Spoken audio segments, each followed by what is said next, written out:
भारत के राष्ट्रपिता बापू महात्मा गांधी की जी का कहना था कि भारत की आत्मा गाँव में निवास करती है। वास्तव में उनका कहना बिल्कुल सही है। इसी कारण उनके जन्म दिवस के शुभ अवसर पर ही भारत में ग्रामीण दशाओं की चातुर्दिक विकास के लिए पंचायती राज व्यवस्था को लागू किया गया। 2 अक्टूबर 1959 ईस्वी को राजस्थान के नागौर जिला में पहली बार पंचायती राज व्यवस्था भारत में लागू की गई थी।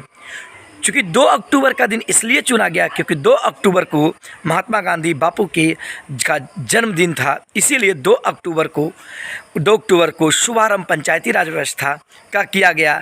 बलवंत राय मेहता समिति जो 1957 ईस्वी में पारित की गई थी, उसी के आधार पर भारत में पंचायती राज व्यवस्था का प्रारूप तैयार किया गया और भारत में पंचायती राज व्यवस्था को 3 भागों में बांटा गया। इसीलिए पंचायती राज व्यवस्था को त्रिस्तरीय व्यवस्था भी कहा जाता है।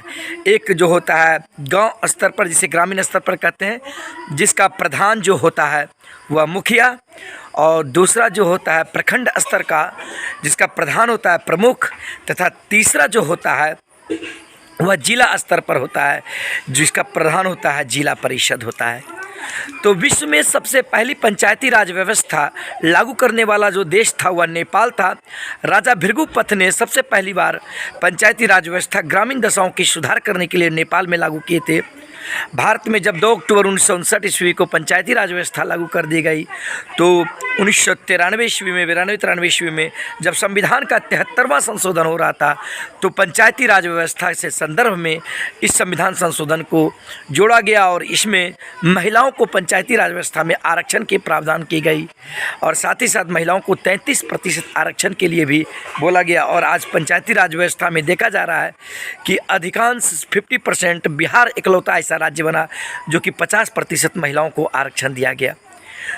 तो ग्रामीण दशाओं की सुधार के लिए ही पंचायती राज व्यवस्था की नियमन जो है वो लागू की गई।